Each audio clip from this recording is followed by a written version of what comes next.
All starts with how bad do you want it? Right. I wanted to be successful. My goal was I'm going to come back to society, put on a suit and tie, and nobody's going to know I served a day in prison unless I tell them. Now, I spend my whole career and build it to the first thing that always comes out of me, I was in prison for 26 years. But it doesn't have to be that way, right? I could walk into an environment, no business, bank, whatever. Nobody's going to see me as a guy who was in prison for his whole journey. What are you rebelling against? What do you got? We were trying to change something. Skateboarding is a way of learning how to redefine the world around you.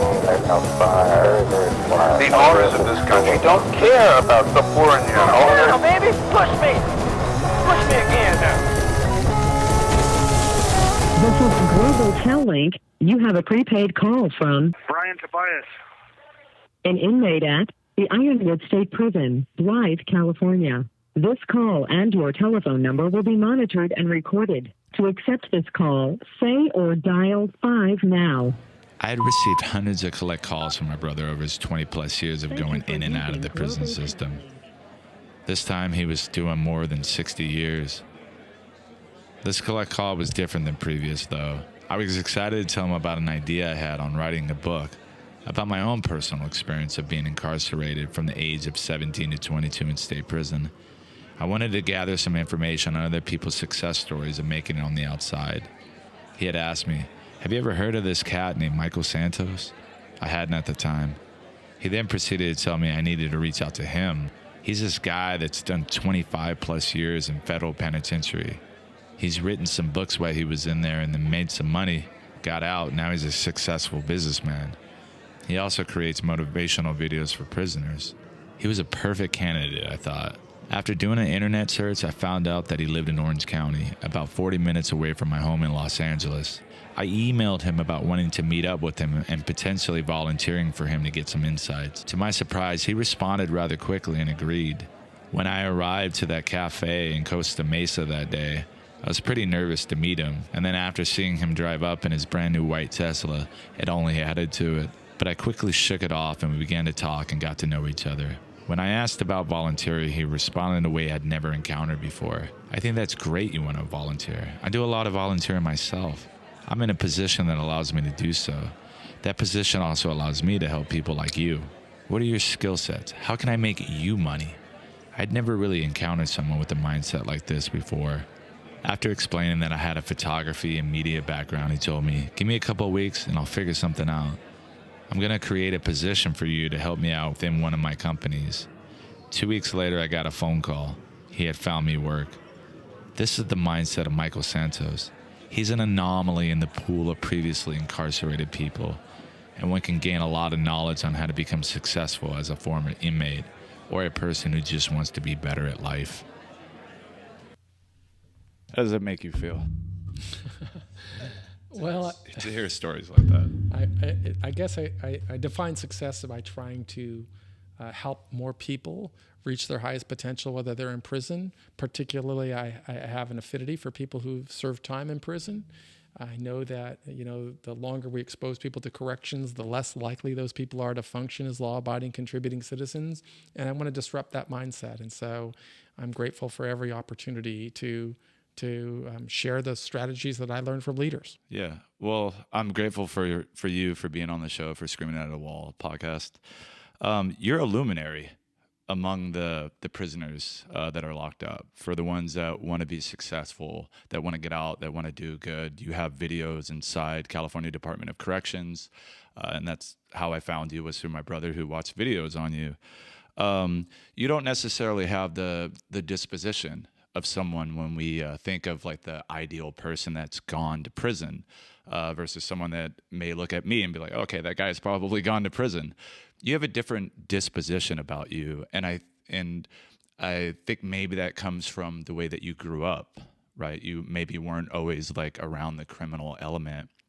Talk a little bit about your experience growing up, where you're from, and, a brief overview of that. Yeah. So, I made really bad decisions that I shouldn't have made as a young man. I had other opportunities. My father is an immigrant from Cuba. He came to the United States with an aspiration of trying to build a better life for himself and for his family. He was a young man, married my mom, who's an American, And I grew up he was an entrepreneur. He came to America. He didn't have an education, but he had an insane work ethic, and he built a small construction company. And I grew up from the time I was 6 years old working alongside him and hating work every day. So I wanted to do something else with my life. And I was out of high school, always kind of ambitious. And I heard the advertisement for Scarface. And that guy sounded like a Cuban. Sent me down the wrong path. I think that's a motivator for a lot of younger people, was Scarface, of getting into the drug trade and getting into the criminal life. Yeah, I never understood really the depth of the mistake that I was making. In fact, I believed, because I'd not been involved in crime before, I wanted to believe that if I didn't touch cocaine, I wasn't really breaking the law. And I wasn't a substance abuser. I was just somebody who was drawn to the fast life of that I saw in that movie. And so I started making inquiries because I knew people who used cocaine, and I started asking around, what does it go for? What's the price? I figured if I know somebody who uses cocaine, I must know somebody who buys cocaine, because that's the way it works. That's just kind of the way it worked. And then I started figuring out, because my father, we were living in Seattle, and he had escaped from Cuba. Some of the people that he escaped with were living in Miami, and I just figured, well, if you live in Miami, you must know somebody who sells cocaine, and did my market research that way, and that's how I got started. This was at like a time when cocaine was huge, right? Well, I don't know if it was huge. This was before the war on drugs. This was before Ronald Reagan was in the White House. This was at a time when, 1984. So I was 20 years old, and pre-crack. Pre-cracks. Yeah, and cocaine had a bit of a cachet to it at that time. So movie stars used it, and it was cool people drug. Kind of affluent. Yeah, and so I knew some people who used it. I wanted to learn about it, and that's what got me started. And it sent me on a pretty bad path, because I thought that if I hired other people to pick it up and drive it and distribute it, and then I wasn't really breaking the law. I didn't know that I was actually exposing myself to a more severe sanction because of that. You've never touched it? Oh, no, I've touched it. But I built a business around minimizing my exposure to it, minimizing my exposure to seeing it, everything. So you did research on, cocaine and like the worth of it and all those things like that. When you were in it, was there ever a point that you said, maybe I should look at the other side of that? The sanction, yeah. That was the message I missed from Scarface, is you end up dead or in prison. Yeah, they don't really give you a brief overview of that side of it. I was just too young and naive, and I'm responsible for the bad decisions that I made. And it was after I was caught that I realized I was facing life without parole. I knew that I'd made a bad decision, and after, I shouldn't say that, not immediately. It wasn't until I was convicted in trial, because I went to trial and lost. I was convicted of every count. It was then that I realized I really put myself on a bad path, and I need to right the ship. Right. Was that from poor choices going through the process in the judicial system? Did you actually go all the way through the process and were found guilty? No plea? You didn't do the plea or anything like that? The whole process. I mean, every bad decision a kid could make. Wow. From, first of all, getting involved in drugs. Second, hiring other people to get involved in drugs to do it for me so I wouldn't touch it, which I thought was minimizing my exposure, but it was really exposing me to more.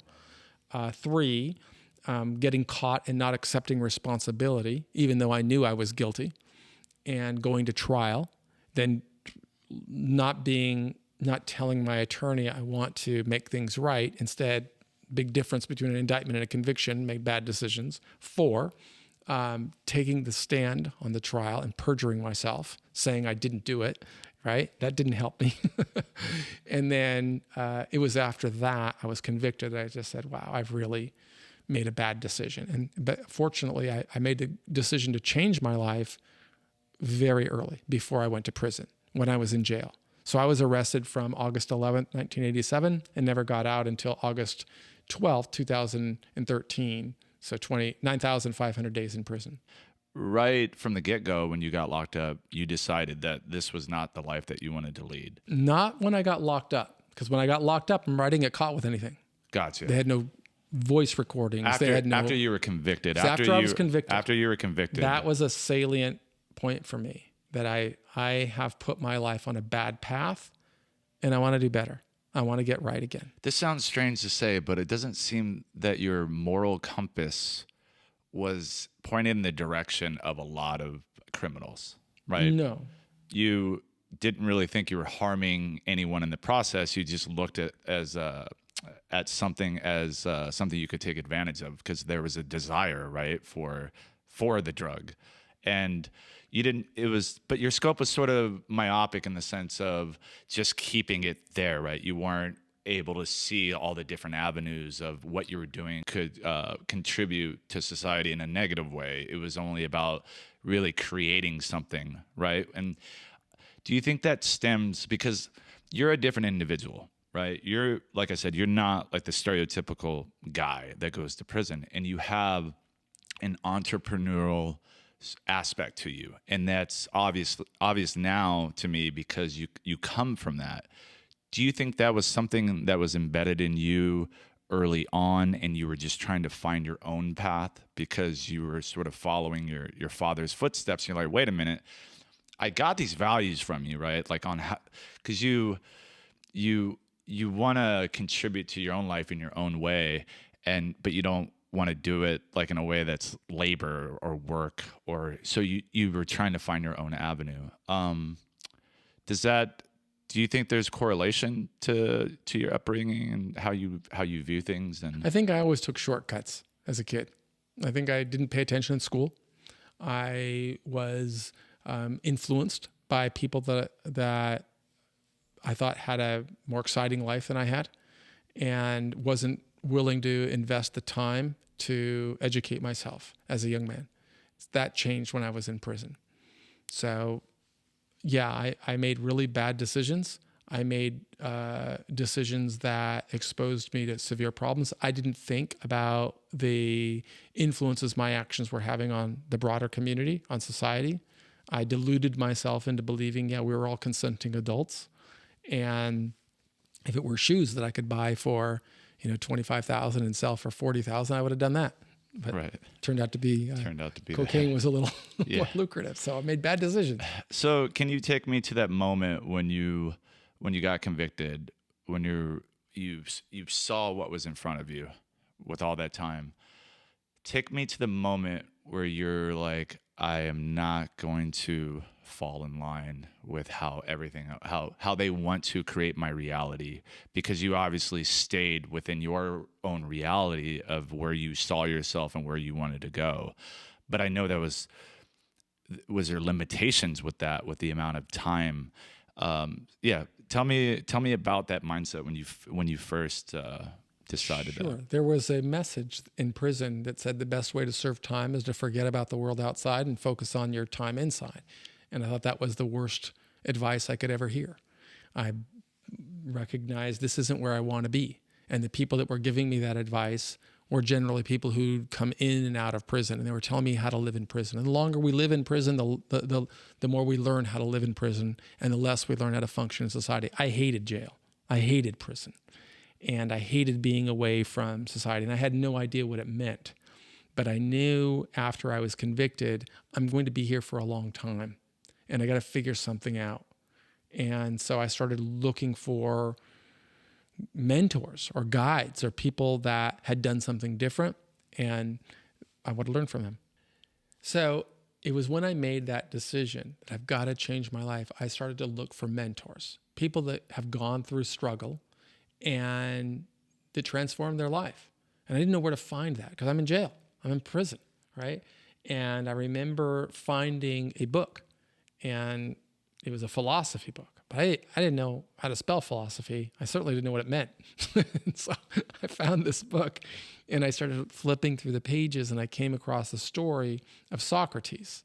Now, a lot of people have heard the word Socrates and know, in a big scale, he was a philosopher or something. But I knew when I read it, what it spoke to me is he was in jail. And because he was in jail, he spoke to me. So he was waiting for his execution. And the whole concept of Socratic thinking really comes from him. And it's really about getting the answers to life's big questions by figuring out how to ask better questions of yourself. And don't think about yourself, think about your audience. Think about the people you're going to meet. Thinking about the people you want to influence, and think about the way that you can have a role on making their life better. And if you can answer those questions, then you can build a better path. And that was where I came up with this plan to help me through the journey. And I didn't know how much time I was going to get at the time, but I knew I was facing life.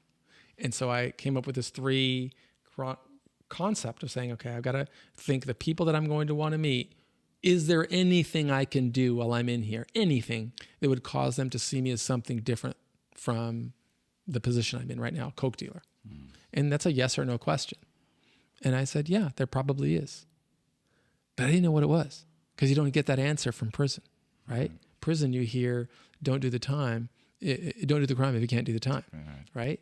So you got nothing coming. That's what you hear in prison.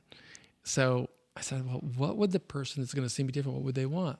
And that led me to this 3-pronged. They would want me to educate myself. If I focused on working to educate myself, that would show I don't want to be a criminal. I didn't know how to do it, but I knew that became something important to me. 2, they would want me to build a strong support network. So I got to find people that I don't know and that don't know me and persuade them to believe in me. And 3, I need to find some way to contribute to society in meaningful, measurable ways. And those 3 prongs influenced my decisions in jail. So I would think, if I'm not advancing the ball on working to get an education or working to contribute to society or working to build a strong support network, I'm out. I'm not going to do that. And that helped me find my way. How hard was that for you to be in federal prison? Because from what I've gathered, you went to one of the most hardcore prisons at the time, which was in Atlanta, right? Yeah, it was so in the federal system, they have this thing called, they have different custody levels, just like they do in state systems. And at that time, there was a level 1 through 6. 6 was Marion. That was the supermax of the time. And there were like 5 or so USPs, United States Penitentiaries, which are level 5. So I went to a level 5. And that's a general population prison, mainline prison. But everybody there, I had to go there, not because I had a history of violence or anything like that, just because the system was if you had more than 25 years to serve, you had to start in USP. So I started there, and it was the most violent federal prison in the nation at the time, according to the New York Times. But I was blessed. I mean, I went through the whole journey, never had a single altercation. Not I was one really altercation. Lucky. Wow. Yeah. And I think it's about, for me, it was really, I would attribute it because I made that decision to change my life when I was still in the county jail. It's harder for people to get it that live in prisons, that they've already kind of built this reputation, and they have this mindset of what people think of them. And so they feel as if they have to respond. Status, right. Yeah. I was going to say that I think a lot of people in prison are very reactionary. They are very much focused on the immediacy of what's happening. Right. And, from leaders, I've learned a different way to think. Right. And, one of them, I may have learned this much later, but she was a CEO coach. She'd write, every decision you make, think of how it's going to influence you in the next 10 minutes, in the next 10 months, and in the next 10 years. And if your decision is not going to lead you, where's it going to take you? Like reactionary, you're right. Somebody cuts in front of you of a line. You got a choice, okay? Am I going to respond in a manner that's appropriate for the person? Oh, he disrespected me, right? Well, great. Respond that way, but own what comes with it. And it may mean life in prison for some people, because some people make those decisions in the moment because they're thinking, oh, this is what defines me. He disrespected me. I mean, that's not what respect is, right? But it's a different environment, right? And if you can't handle that, well, you can't handle it at the gas station when that happens. You can't handle it at the grocery store. What would you say to individuals that do have that mentality? And I'll express this to you since we're doing it, and the show is about being vulnerable and about someone that gets out of prison. And even though I've had success in staying out almost 15 years, past 15 years, but I still have these incidences that happen, and they don't always happen. I stay in control for the most part. But what you're talking about, where there's something that gets triggered, right? And I don't know if that stems from PTSD from being in prison, but every once in a while I'll be in a situation where I was playing basketball and I didn't know the guy that was playing. I've been playing at this park for quite some time. I knew all the regulars. They all knew me, and it was fun. It was really great. And I drove to the lane, got a basket on him. He got upset. And then he started saying that I elbowed him. And I was like, I don't know what you're talking about, man. You're just mad because But then he proceeded, got closer to me, and he's like, your shit is weak. And he nudged me. He nudged me with his shoulder, and I think that's when I became reactionary. Something just clicked where I just saw complete red. I didn't think about my daughter. I mean, it's unfortunate to say, and I hate to admit that, but that's the truth, I think, for a lot of people that have been incarcerated, that have carried the mentality prior maybe to going to prison. And they have these moments of just being completely reactionary. And no matter what I do, meditation, and it comes up every now and then.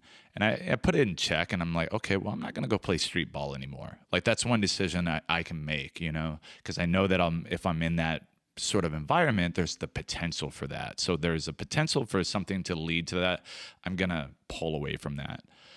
For someone that does have the ability to, step away or have the foresight to look at their actions, what would you say to those individuals that are in that type of situation? I think it all begins with really defining success for you.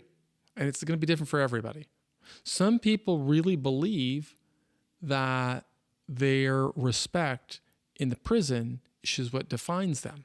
And so for that person, they may have to respond in that reactionary way because that's what defines who they are. Okay? But there are consequences that come with that. And you've got to understand them. And if you don't like them, then what do you like? What do you want? And then if you can put that in your head where you can truly define success, I want to come home and be a photographer. I want to come home and build my own podcast and get it on Spotify and hopefully have it picked up and be the next Joe Rogan. Okay? That's the best possible outcome, I'm going to guess, right? If you're doing this, you want to be Joe Rogan, right? You want to have 100 million views a day, okay? And be able to employ people and produce great content, okay? That doesn't just happen. It happens by somebody architecting that, okay? So you say, I'm going to define success. Then I'm going to say, okay, well, if I'm going to do that, I got to put priorities in place. The first thing I got to do is I got to learn all the skills that you've learned. And so you say, okay, that's important. Then it's going to be, I have to create tools, tactics, and resources and develop that, right? I got to get my tools. I got to get a microphone. I got to get lights. I got to get cameras. I got to figure out how to do that. And what I can do, this little step is going to take me to the next step.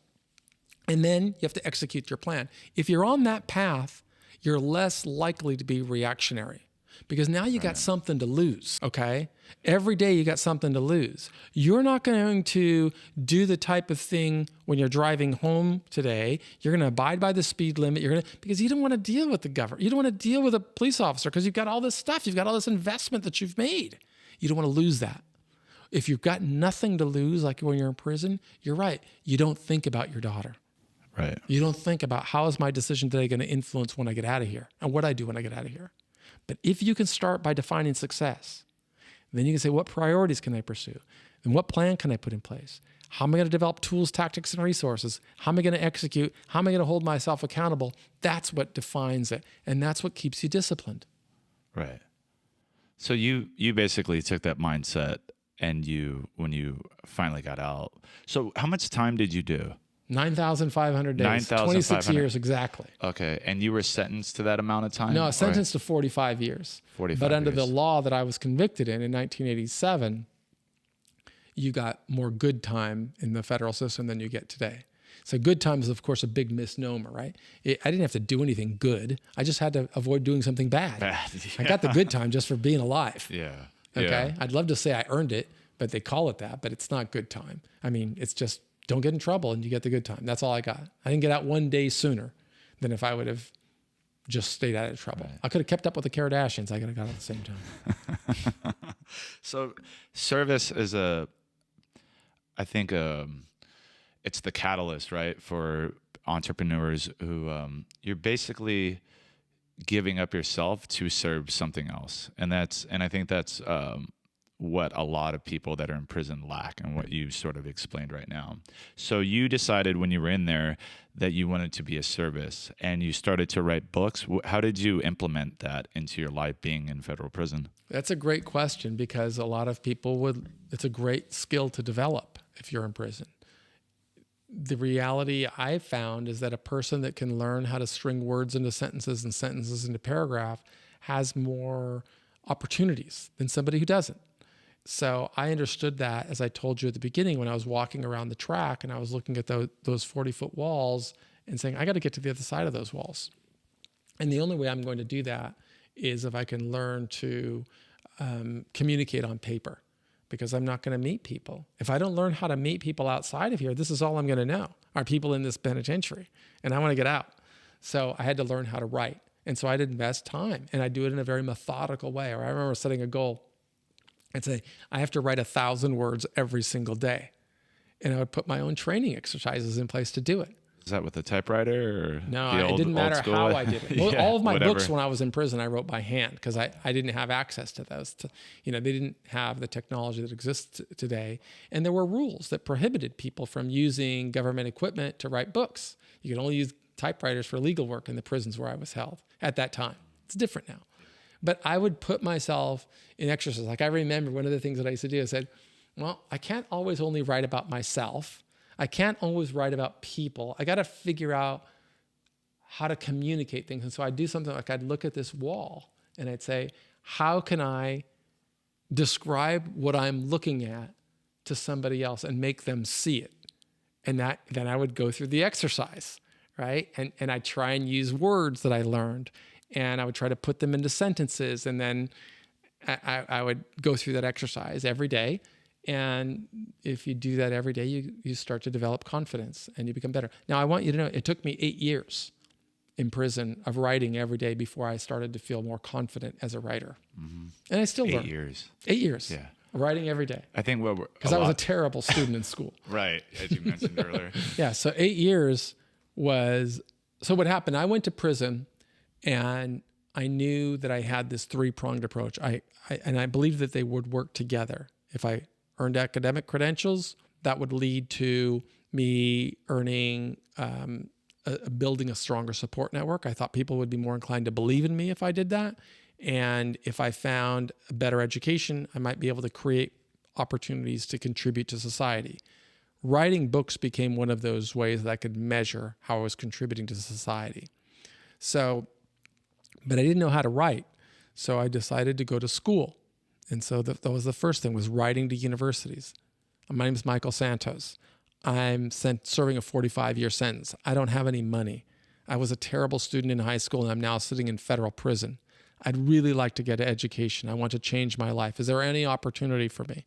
And, you send one letter out, you don't get a response. You send 10 letters out, you got a 10 times better chance of not getting a response. You send 100 letters out, somebody writes you. And I was successful in finding a university that would allow me to study. And a few years later, I had a bachelor's degree. So I had to write to earn that degree. And so that's when I realized, because I'd start sending those letters into universities and I'd get them back terribly marked up with red about how horrible of a writer I was. And I realized I have to learn. Right.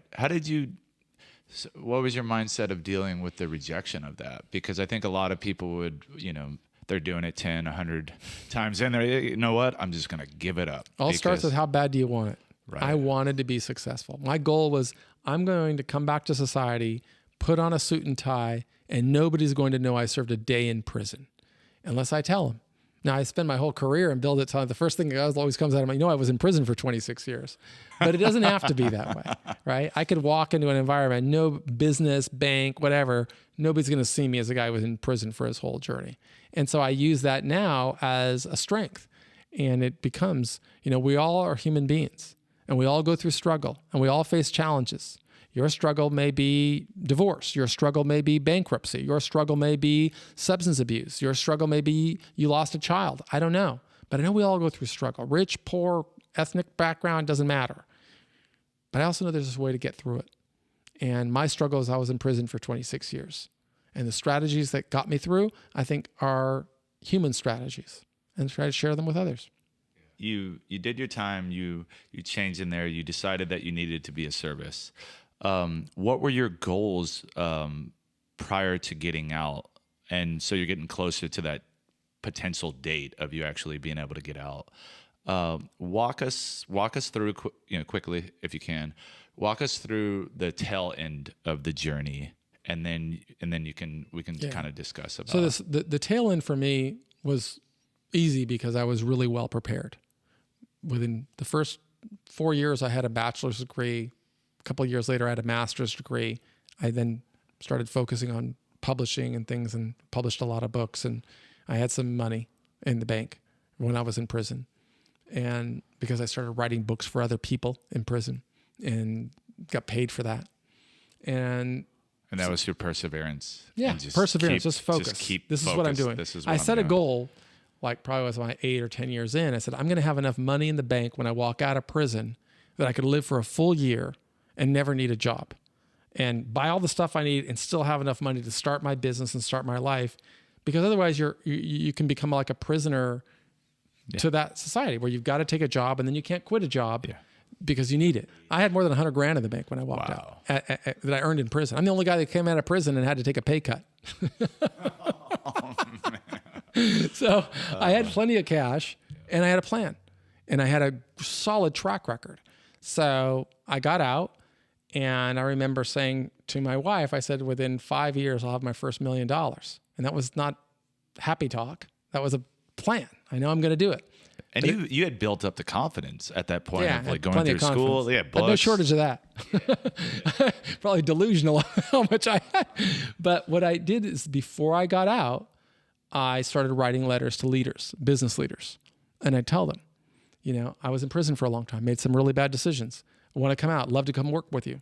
And I'll work for free for 2 weeks. If I don't find me the hardest working guy on your crew, the first guy there, last guy to leave, let me shake your hand and thank you for the opportunity. But if you find me worthy, I hope that I'll have an opportunity. I started sending those letters out just like I sent to schools out in the beginning of my journey. And you send lots of those letters out. You get a lot of rejection. Nobody responds, but some did respond. And then I nurture those people and develop relationships with them. And so when I came out, I had people that wanted to meet with me. And I met with them and had opportunities and persuaded one guy to sell me a piece of real estate. There's a funny story how I did that.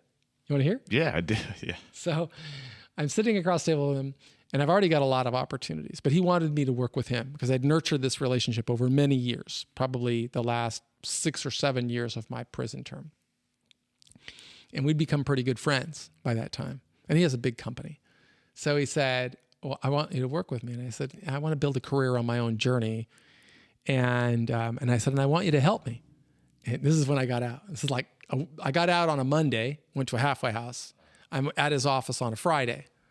And right into it, just knee deep. Oh, I was already ready. Yeah. I had all this stuff laid out, right? So Monday I got to the halfway house. I couldn't leave. Tuesday, and I'm in the Tenderloin district in San Francisco. Couldn't leave. Tuesday I had to stay there. Wednesday they allowed me to go to the driver's license, the DMV place. That was my first time in society. And I get my driver's license nonsense stuff taken care of. And Thursday I think I got to go shopping or something. But Friday I got to go to the office. And so I go to his office and he's telling me he wants more. I said, no, I want to build this career on myself. And he said to me, and I said, and I want you to help me. And he said, help you? What do you want me to do? I said, I want you to sell me a house. And he said to me, you got any money? I said, I do, but I don't want to use my money because I'm going to need it. I got out of prison. I need my money. I need my money. I got to get, And he said to me, well, you have any credit? I said, I do. And I showed him, he said, what's your credit score? And I showed him on Credit Karma, 000. And he laughed. He said, let me see that. I've never seen a 000 credit score. And I said, no credit is better than bad credit. And I said, look, dude, you're a businessman. You invest in deals every day that you don't expect to get a return from for 3 years, 4 years, 5 years. I just got out of jail. Yeah, that's right. But I want you to see me not for who I am today. Guys got to go back to the halfway house. Who am I going to be in 5 years? Investment. You're a businessman. Yeah. Okay, make that deal with me. I said, because if you let me buy a house, it's going to take me some time to get some credit. I'll be able to take that house and use it as an asset to persuade other people on why it's important to use their time in prison to transform their life. I said, I need that start. And so we negotiated a deal where he sold me a house and he told me, here's what I'm going to do. Because he was a builder. He said, I'm going to sell you a house. Since I don't have to have a real estate person, I'm going to give it 6%. I can't sell it to you cheaper, because if I sell it to you cheaper, it'll ruin the comp. So he built communities like this one. He said, it'll ruin the comps. So I said, I got to sell it to you for fair market value, but I'll, no commission on the real estate thing, because I'm not going to pay a real estate commission. And he said, if you can get through 26 years in prison and come back with that energy and motivation, you can bring real value to my company. And he employed like 500 or 600 people. So he said, I want you to go to every one of my stores and make a presentation. I'm going to pay you for that, like $5,000 or something. And I'm going to take that off the price. So we'll go to 5 stores, 5,000 each, boom. I'm going to take that off the price. And that's like your down payment. And then he said, when you get credit, I'll finance you. And when you can get credit, you cash me out. And that started my journey in real estate. So do you think that you developed those tools to be able to, I guess, communicate with others, or to sort of put yourself in a position that was possibly uncomfortable for you to be in, right? Because you're basically going into this world that you had never really been in. So I think most people would be apprehensive about that. I mean, even for me, like doing this process, it's a whole nother journey. Even though I've done tons of other things in my life, it's new. So there's a fear of failure. There's a fear. And again, this all really encompasses, I think, individuals in general, not just people that get locked up, that get out. There's a fear factor there. They're tethered to a limited belief.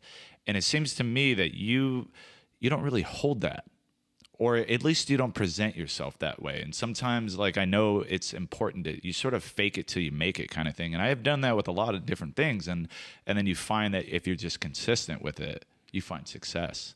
Where does that confidence come from? Where does the confidence come from being locked up for so long, being in that environment, and then getting out and dealing with people that are and living a completely different life? There's not a sense of feeling like an outsider, or because that's what I struggle with. You know what I mean? Sure. I struggle with you and everybody else. I mean, we're all human beings, and we all go through challenges. Yeah. But if we really know how to define success, and we really put that pathway, that really principled pathway in place, I think you prepare for it. And there are things that I can do with absolute confidence and no doubt that I'm going to succeed. None. There are other things that I can't do that other people do effortlessly. For example, I have a lot of friends that are really successful, and they're really good at small talk and communications and talking about things. If I don't have a conversation about business or about what we're going to do, I've got nothing to say and nothing to contribute. I don't know how. If we're going to talk about, the Dodgers or football or who's going to win the Heisman, I have no clue what to say. Okay. I have an insane work ethic. I started my day this morning. My first email went out before 3:15 this morning, and I'll be working until 7 o'clock tonight, until I can't do it anymore. And that's every day, 7 days a week. That's not normal. I hear it from my wife every day. Okay. It's not normal. And I got married inside of a prison 10 years before I got out of prison. So we've been married now for 18 years, and I may do it in a more, nicer environment, but at the end of the day, I'm still very much have that mindset of being in prison, and in the sense of very disciplined, extremely deliberate, and focused on what am I going to achieve? What am I going to build? Talk about the mindset for someone, sort of getting back to what we were talking about before, people that want to change, because this translates over from prison experience to just real life in general, as we were discussing. The steps to do that, right? So you read a lot, you educated yourself, you had goals, you had plans, and you structured your environment to what you wanted your reality to be. So that's translated over into what you're doing now, basically, right? My whole business is built upon lessons I learned while going through 26 years in prison. Right. I've generated millions of dollars from that transaction. Yeah. So prison became a very powerful part of my career. And it's something that I use every day. Yeah. And so you have basically become of service to other former inmates. I mean, you've helped me out, and I'm sure you've helped out a ton of other people. You've helped out my brother from the videos that are played in California Department of Corrections. You're on this trajectory. You've been on this trajectory. You've been out for how long? It'll be 8 years in August. 8 years in August. That's amazing. Yeah, so 10 days. It'll be, what was this? No, this is like it'll August. I finished on August the 12th, 2013. Almost eight. So eight two years. 2.5 weeks, it'll be 8 years. And you just jumped right into it. I was a professor for a year. I never stepped foot on a university campus. And you were a professor. And I was a professor at San Francisco State. They used to call me Professor Santos. I said, I was just got out of jail.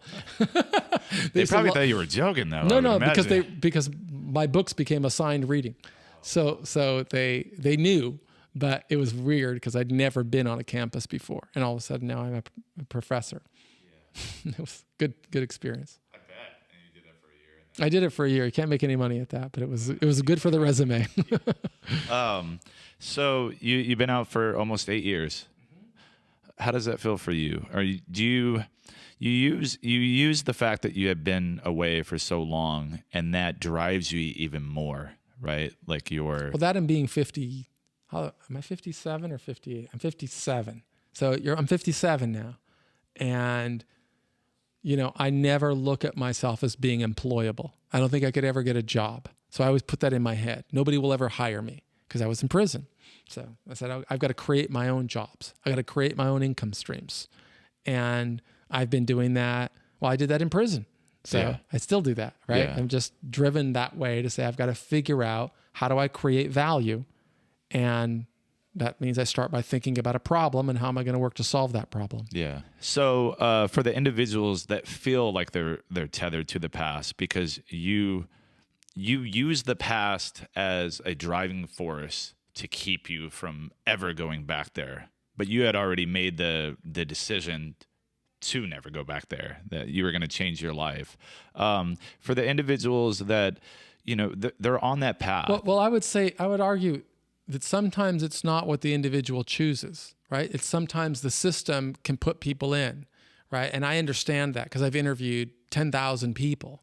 And if you've got a background, you're in an algorithm and you can get targeted and you can. So I believe that's a fact. And because that's a fact, I try to empower myself so I'll have less likelihood of that happening. I believe in this era of mass incarceration, it's a problem. And we have a duty and a responsibility to understand the problem and then figure out a way to make it better.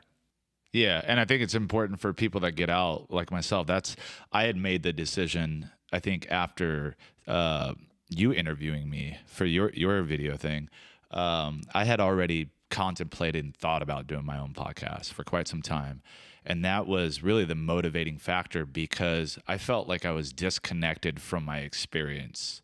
Although I was still tethered to my experience, I wanted to be a service, and I think that's important. Is you have to be driven towards something that's sort of bigger than you to get to that place. It's really important, I think, and I was disconnected from that. And so talking to you and listening to your stories and learning how like you affected people directly that I know, my family, my brother, he's doing 60-something years, but he's on the path. He's already been on the path. He's going to school. He's basically doing all the things that you're doing.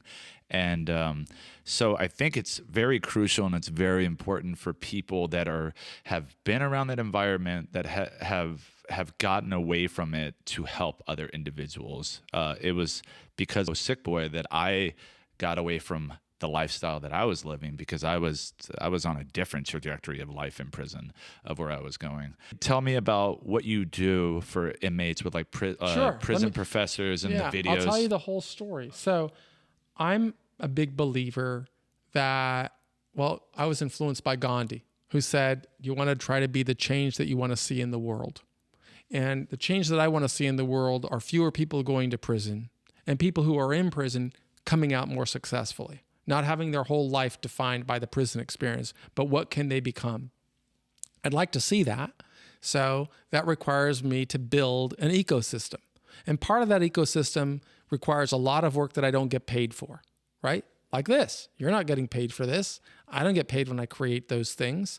But because it can scale, right? I create a video one time or write a book one time, it can be distributed to 1 million people.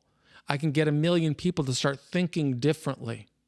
And if you create a record of that, well, now that's one part that if I didn't do that, I wouldn't be able to persuade other people that, hey, here's the value here. And there are people that will pay for that service. So for example, if I'm a law firm and I have a client that's going to go into the system and I want to build a pathway for that client to build a story on why he shouldn't get a 60-year sentence, okay? That person may need a mitigation strategy. Okay, I'm going to show you a mitigation strategy so it will help people who are judging you see you not for the worst decision you made in your life, but what's a redeeming factor in your life. And we're going to create that together. And so there are people that will pay for that service. And so that's another part of the ecosystem. And then I'll create a nonprofit business that helps formerly incarcerated people transition into the job market. If you could summarize, or if you could sum up the attitude or the steps you need to take for someone that wants to make those changes that we've been talking about, that want a better life, is... Yeah, I could definitely sum it up. I have a whole course on that. Yeah. Step one, you got to define success.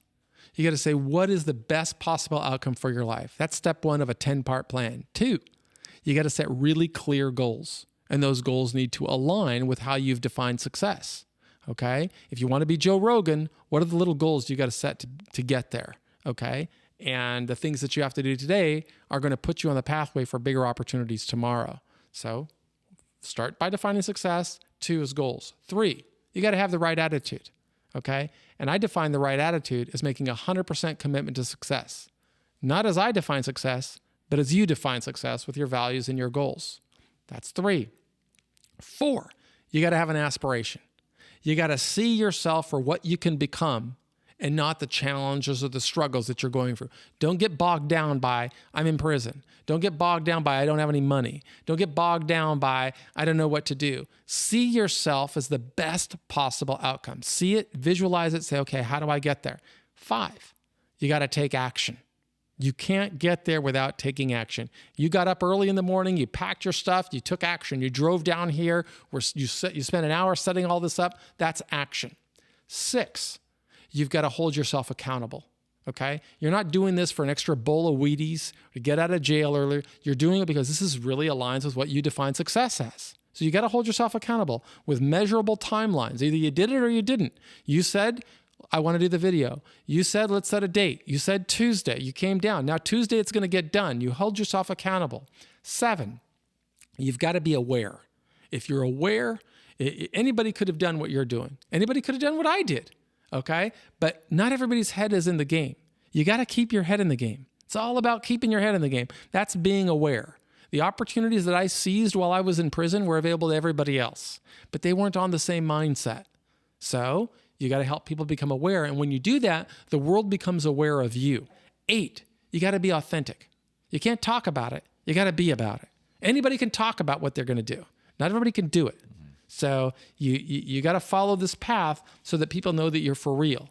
I used to say in prison, if I went into prison and I said, I'm going to be a shot caller here and run the yard, how long would it take for people to realize that I'm nobody? Yeah, it wouldn't take very long. Right. Okay. Wouldn't take very long either. I feel like you could have done that if you really put your mind to it. Well, I know that people in prison, it's the same thing, right? If they come out of society and they're going to say that they prepared, but they didn't, it doesn't take very long for people to recognize that. So you got to be authentic. Number 9, you got to celebrate every achievement, no matter how small, right? The little achievements open opportunities, right? Reading Socrates, learning philosophy changed my life. So these little achievements put you on the pathway for bigger opportunities. And the things that I can do today, I couldn't do when I first got out of jail. The things that I could do when I first got out of jail, I couldn't do when I went into jail, right? It's the little steps. And then finally, number 10 is you've got to be willing to express gratitude and appreciation for the blessings that come your way. That's why I never miss an opportunity to try and share this story with as many people in jail and prison as I possibly can. That's the 10-part plan. Yeah, and you got it for free. Giving. He's being a service. I'm being a service. Thank you, Michael Santos, for being on Screaming at a Wall podcast. I wish you enormous success with this, Casper. I'm super impressed with what you do, and I'm grateful to you. And in fact, I look forward to giving you a more remunerative part now, because I'm going to pay you for using some of your talents to develop some stuff for us. I thank you for your time, because I know your time is valuable, as are other people's, but I really appreciate your time. Well, if you could go ahead and tell our audience where they can find some of your work, your websites, if you have social media or anything like that. Yeah, so pretty simple. Michael Santos, like if you just Google that, it's like the first 10 pages of Google. But Prison Professors is the area where what we were talking about today. But I've got a lot of websites, and it's just, if I were to spend too much time talking about them. Prison Professors is one. That's the easiest one for your audience, I think, where we produce new content every day. ComplianceMitigation.com is the business where I told you where we're helping small and medium-sized business owners understand steps they can take to avoid complications with government investigations and charges for white-collar crime. And I will make sure to put the links in the description down below. Yeah. Well, one thing I'd like to do for your audience is anybody that writes to Casper's podcast and they give him his email, if Casper passes it along to me, I'll send you a free copy of Earning Freedom, Conquering a 45-Year Prison Sentence. And so, in fact, I'm going to give the link to Casper, and that way he can just pass it out. But you got to do your part. Take action. Subscribe to his podcast. Oh, that's awesome. Thank you so much, Michael. One last thing.